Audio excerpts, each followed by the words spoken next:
Et si la sœur d'Élise n'avait jamais disparu, mais qu'elle était en train de les guider, pièce après pièce, vers la vraie raison pour laquelle personne ne quitte jamais la maison d'Esselbourg? La phrase tracée sur le mur semblait absorber toute la lumière autour d'elle.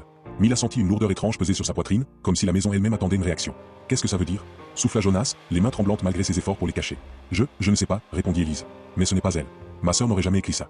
Elle s'agenouilla près de la petite chaise d'enfant, les doigts parcourant le bois froid. Son regard s'assombrit d'un doute nouveau.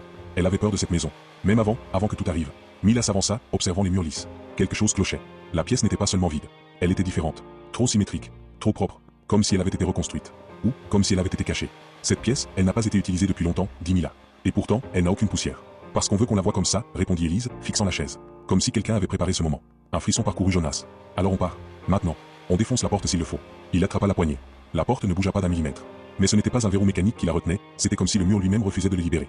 Laisse, dit Mila. Cette maison ne fonctionne pas comme ça. Élise, soudain, se leva.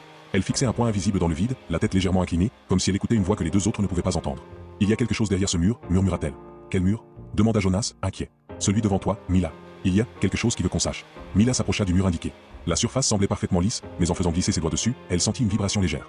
Presque un battement. Comme un cœur enfoui. Reculons, dit-elle. Elle inspira profondément. Puis appuya plus fort sur une dalle, au hasard. Le mur se déroba silencieusement.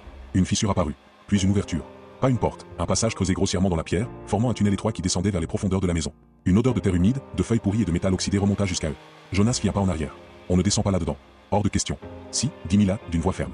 On doit comprendre. Élise se tenait déjà au bord du passage, fixant l'obscurité béante. C'est là qu'elle est tombée, murmura-t-elle. Mila se tourna vers elle, surprise. Ta sœur? Oui.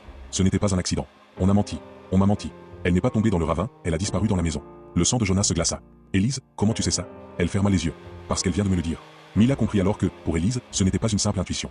Quelque chose ou quelqu'un communiquait réellement avec elle. Ils échangèrent un regard. Puis Mila prit sa lampe, inspira et descendit la première. Le couloir souterrain semblait avaler la lumière à mesure qu'il s'enfonçait.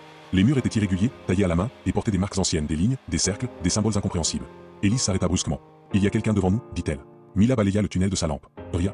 Juste un couloir étroit qui disparaissait dans l'ombre. Élise, il n'y a personne. Si. Quelqu'un nous attend plus bas. Je sens sa présence. Le tunnel s'élargit soudain pour déboucher sur une pièce souterraine, beaucoup plus vaste. Au centre, éclairé par un rayon de lumière filtrant à travers les fissures du plafond, se trouvait un lit d'enfant. Tout autour, sur les murs, des dizaines de dessins d'enfants, tous signés du même prénom. Léa. Le prénom de la sœur d'Élise. Mila sentit sa respiration se bloquer. Jonas recula, horrifié. Ça veut dire quoi? Pourquoi tout ça est ici? Élise s'approcha du lit. Sa voix tremblait. Ce n'est pas elle qui a dessiné tout ça. Alors qui? Demanda Mila. Élise posa la main sur un dessin. Le papier était doux, récent. Comme si quelqu'un venait de le déposer. Ce ne sont pas des souvenirs. Elle se tourna vers eux, les yeux écarquillés. Ce sont des avertissements. Les profondeurs de la maison révèlent un secret lié à la disparition de Léa, mais les dessins récents indiquent qu'une présence agit encore.